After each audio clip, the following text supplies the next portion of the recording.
Hi, everyone. Welcome to Back in Focus. I'm Karen Tumor here at Bloomberg's World Headquarters in New York. And today we are in conversation with Tarell Alvin McCraney. He's the chair of playwriting at Yale School of Drama, recipient of countless awards and honors, including the MacArthur Genius Grant, Academy Award, and a Peabody. So welcome, Tarell, who joins us from Miami. Hello. Thank you. Thanks for having me.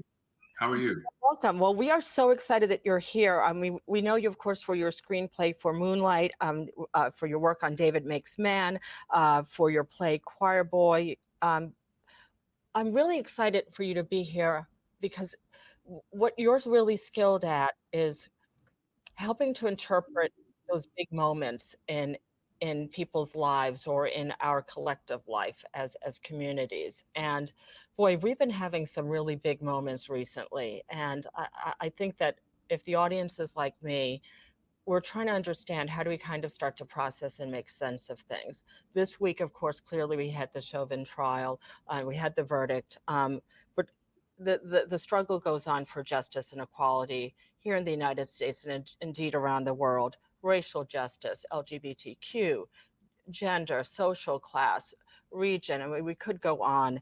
Um, and art is often in the middle of it, right? Art is often right there in the middle. So I guess I'll start with my first question, which is, does art still play? And at the same time, um, theaters are closed and businesses are closed, and we're not gathering together in the way that we usually do.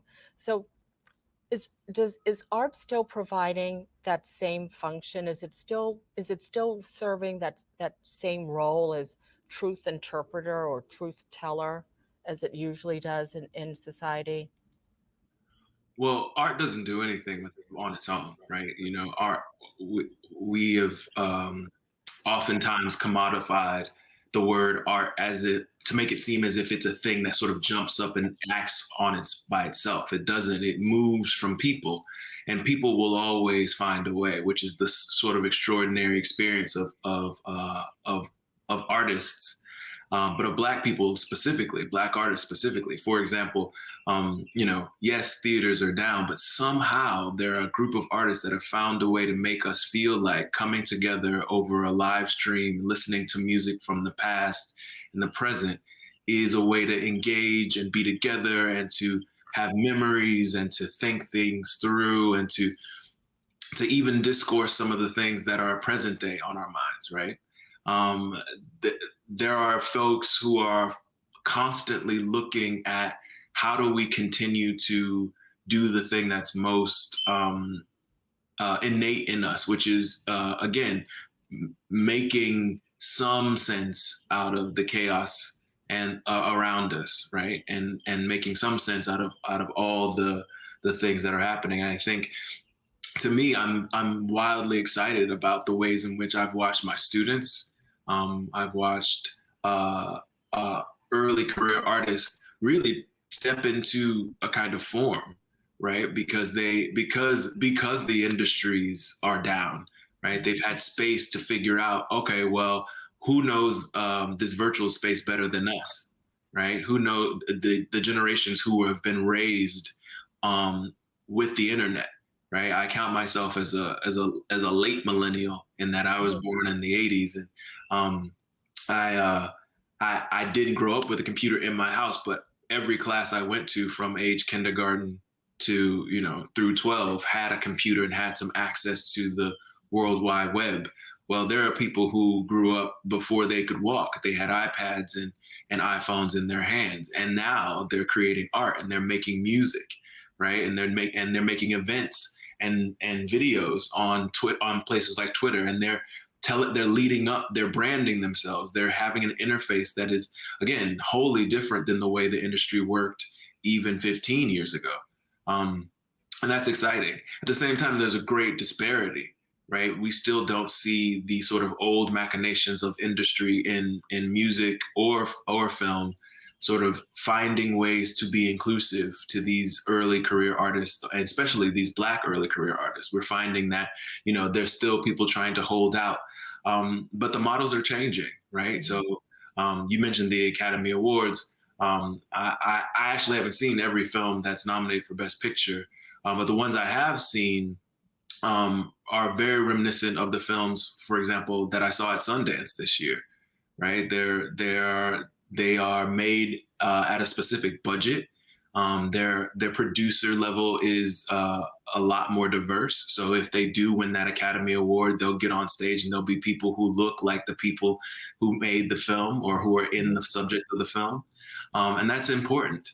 That's a powerful message. That's saying to people, to young folks who are trying to finance films and trying to find a way to get the industrial, the business model behind the art to work.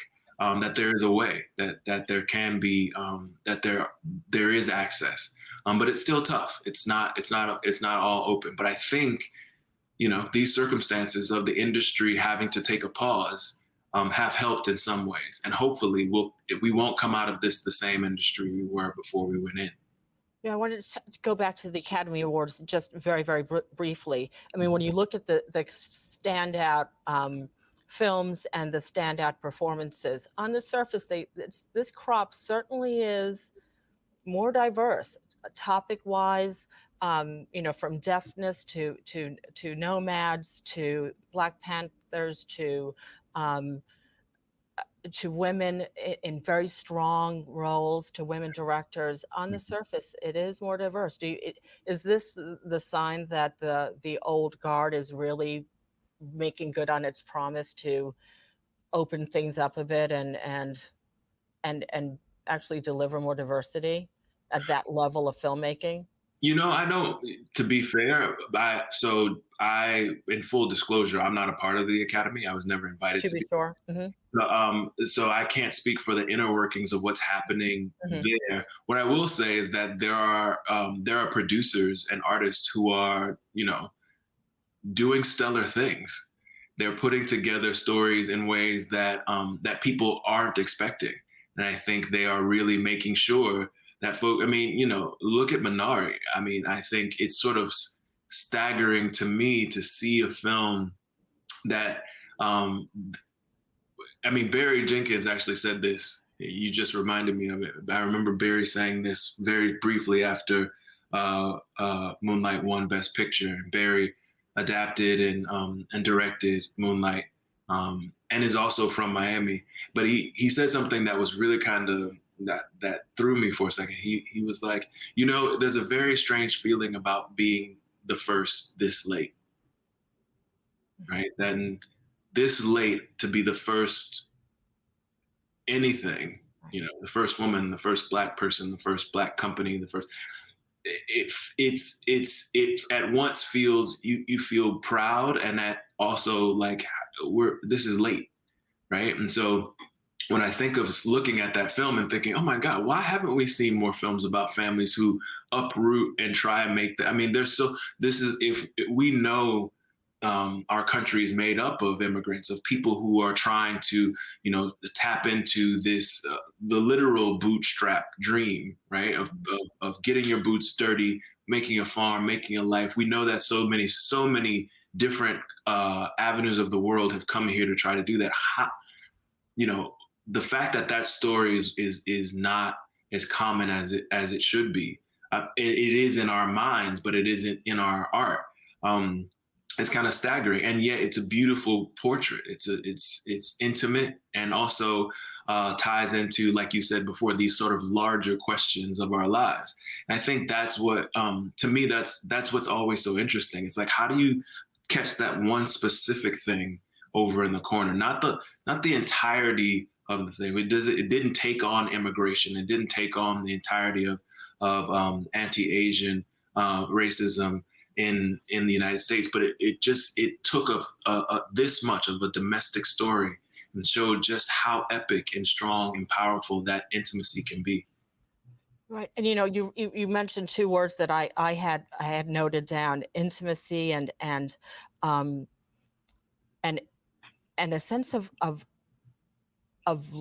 almost of longing. I watched that film at home, and I kept on hitting pause, and it occurred to me that so many of this crop of movies, even if the multiplex had been open, the posture for me to really enjoy them was curled up on my couch, Sure. because I wanted to be, as a child of immigrants, I wanted to be able to stop and talk about, Hmm. with my family, watching our immigrant story and say, oh, that happened to us when we moved.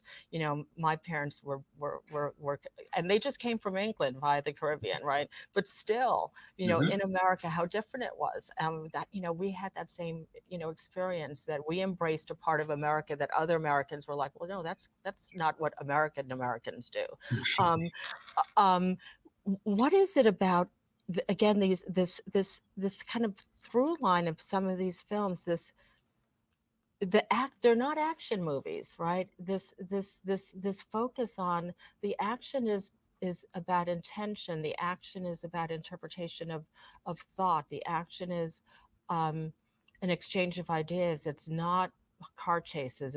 They're not big kind of blow 'em up sort of films. This round of movies that have been, gaining a lot of attention. Billie Holiday, a very intimate, very inside. Hmm. You want to sit there and really listen to the language. Are we getting? It's kind of a weird question, but are we getting the movies that we deserve, or how does that work?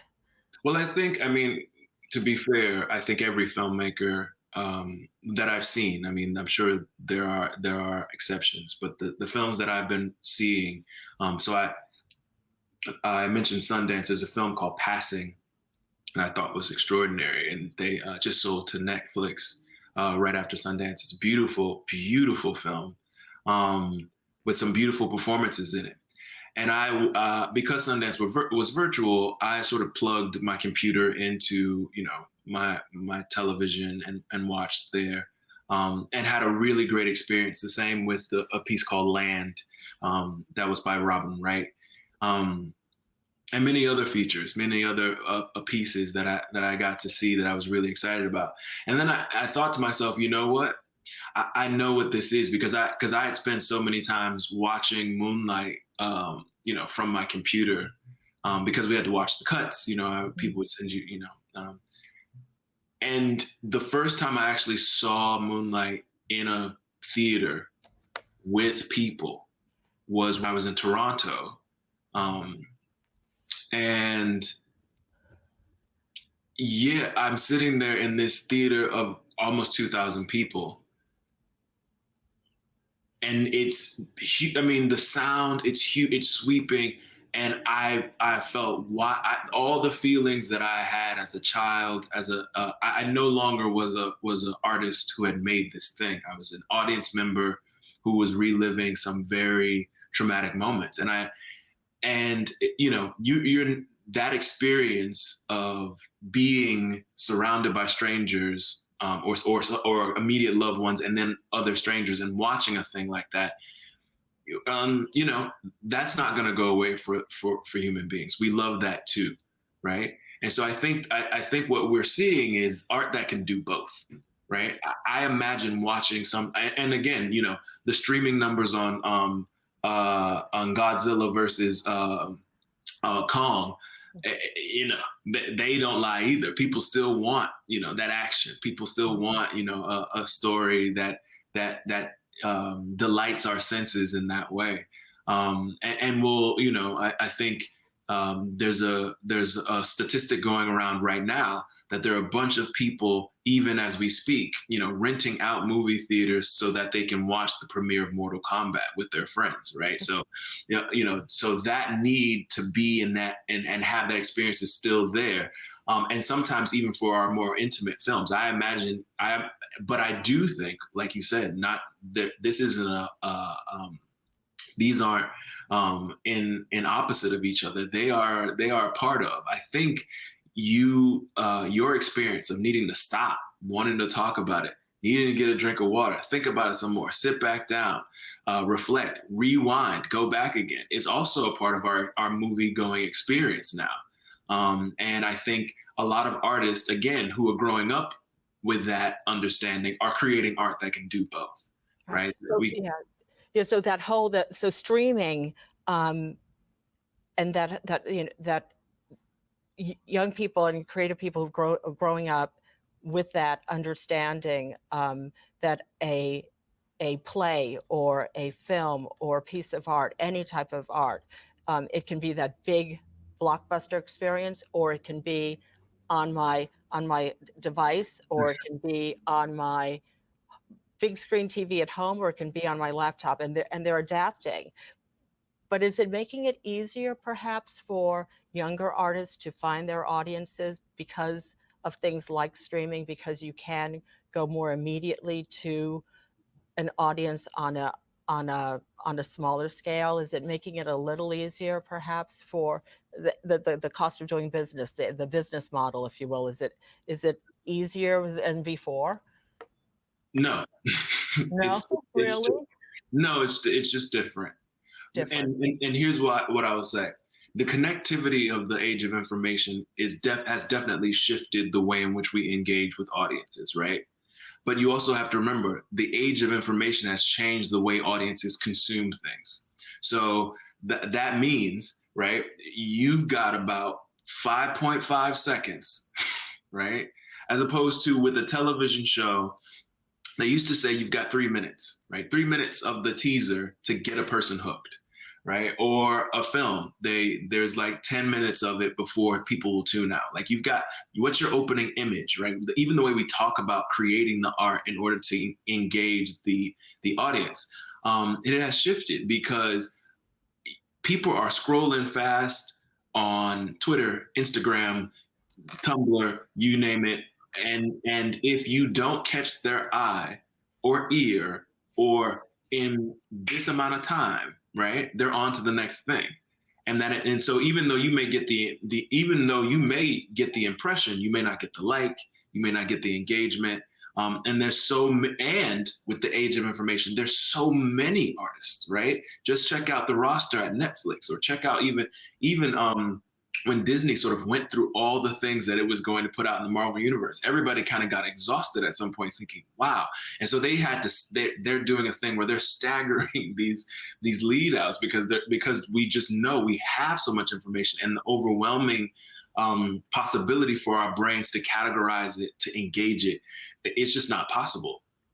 So, yeah. Go ahead. Go ahead.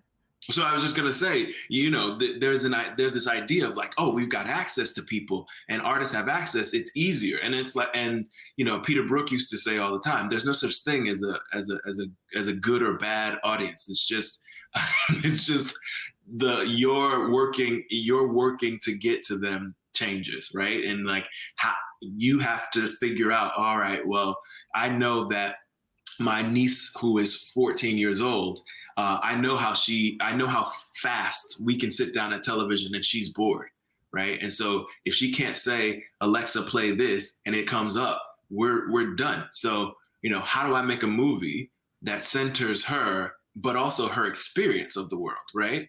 And the good news is that there are people who will and can do it. But I think, again, we think that something is getting closer or becoming easier for those artists. And I think it's the same. I think they have just as many obstacles as we did of getting people to actually show up to the theater, right? Getting people to turn on a Zoom at a certain at a certain time after they've been Zooming all day is hard. So you're at Yale School of Drama. What are you hearing from your students, the young people that you're working with? Are they excited? Are they asking different questions of you, of their profession? Yes. Is it daunting? Are they frightened? And I mean, all students are always frightened when you're starting a new career or relaunching yourself. All of the above. Oh yeah, and they listen. They should be. They should be. They should be optimistic for sure, but they should also be, concerned. There are things, and again, there are inequities that exist, and to pretend like they don't is sort of, we have at our current department at the School of Drama for playwriting. are all people who identify as people of color, and they're going into an industry that is doing that thing that it does, which is it cycles in this moment of we're gonna do better, right? And then we sort of wait, and all of a sudden we'll find ourselves in 5 years from now not doing better, right? Like that they've ticked the boxes, but the sort of inroads and infrastructure that need to be built to sustain aren't there, right? And industry, again, I didn't get a degree in business, but I recognize enough to know that if you want something to maintain in an industry or in a business, you have to build the infrastructure for it to maintain. It can't be something, we do for a season. It has to be something that is a part of the culture, but also the business model. What would you like to see built that's not being built or not being supported adequately beyond words? Here's a way I'll describe it. So there are a lot of programs to start writers who, or there were a couple of programs for Black women who wanted to write, to get experience, to see, to sort of come on to a writer's room at a level of being a script assistant, right? The program never trains people who are very talented of what that job actually is. I couldn't do that job. Like if I just got into a room, that job requires you to take copious notes of everybody's ideas and to spit them back at folks so that when you're breaking out a story like Modern Family or, any of the hit sitcoms we know about, you have taken all those notes and can read them back to people so they can go, oh yeah, there's that good idea. We can string this along. If you spent 4 years in undergrad just cultivating your own ideas, those two jobs aren't the same. And so again, giving somebody the opportunity to do something without providing them the infrastructure and the experience to do it well doesn't help them rise to the next level, right? And so it's just things like that. It's like if you really are interested in making sure that someone is not only pipelined into the industry, but has sustainable tools and craft to get to the next level. Because again, there are a lot of talented people, right? And yes, we do want to open the door for those many talented people who are often overlooked because of things like gender and race. But don't not give them the skills to get to that next level and then say, oh, well, they did succeed. It's like that's not actually helpful. It's like bringing someone into an automotive industry and saying, oh, you're talented in designing cars. Now rebuild this carburetor. It's like, well, no, that's a designer, right? You have to actually help them understand how to build a carburetor. So those things, those simple, steps that we sort of overlook, that become systemic and then end up to people getting the reputation of being hired as a diversity hire, and that's just not true. And do you on the content side, is it always a positive to have there be an interest in more, I'll just call it Black content? Is that always good? Or is there ever a concern that there may not be a full appreciation or understanding of the real significance of some of the subject matter to Black and brown people? And so, well, listen, Black and brown people, people of color are the global majority, right? And so I think any industry that is not looking for the myriad stories connected to those experiences is missing out, right? It's missing out on like the many ways. And so, we saw with Small Axe on Amazon. I think I can name maybe 2 other films I've seen that deal with the British Caribbean experience, the Black British Caribbean experience. I think, and again, it goes back to what Barry said. It's sort of weird for something to be the first, but also like you're so proud of it. It's such a beautiful achievement. And so again, there are so many. So to your question, I'm not avoiding it at all. I think interest in the Black experience and the stories in the Black from the Black community is fine. It doesn't bother me, or nor does it heighten, because the majority of the things that I'm thinking about, and this is very personal, I'm always thinking like, okay, well, how can I make sure that Black people are seeing these stories of themselves, right? And I'm most interested in making sure that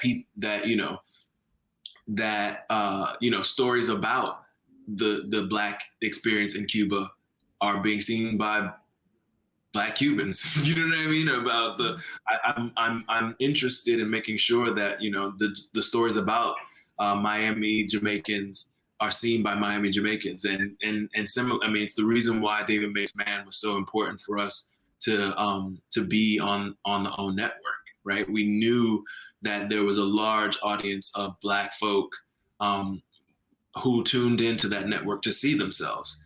And I wanted this very, complicated conversation about overcoming trauma and finding new solutions to live and not just survive, was seen by the people who might know and understand or have seen that experience within their community. Go ahead. I'll let you finish your thought. And I have one final question. That was important to me. Yeah. So what are you working on next that you can share with us? Oh, well, I'm working on season 2 of David Makes Man. Mm-hmm. We, I think the teaser went out yesterday, or a trailer went out yesterday. And so that is supposed to, I think, air on the 22nd of June. And so we've been working on that under COVID protocols, which has been interesting. But also very, again, it's always great to get a reminder that without the people, without like actual people and their safety being the most important thing, the work is, if people don't feel safe, if people don't know you're looking out for their safety, it doesn't matter what industry you're in, it's gonna fail, right? So you've got to make sure folks are, as being as safe and feeling as safe as possible. So that's been a great reminder to me about who we center when we make our art. I am teaching most of the time while doing that, which has been extraordinary, and working on a play at for Steppenwolf, which is a home theater company in Chicago. All right. Well, we're going to leave it there. Hopefully you'll come back and talk with us maybe later on in the fall. I would love to continue this conversation. So Tarell, Alvin, McCraney, thank you very much. Next week, you're going to want to watch this interview, Tarell. I think it's going to be a good one. We're going to be talking about racism as a public health crisis with Dr. Michelle Williams, Dean of the Harvard T.H. Chan School of Public Health. This is going to be a really, really fascinating conversation. Until then, for Black in Focus, I'm Karen Toulon for Bloomberg. Thank you very much. Have a good afternoon, everyone.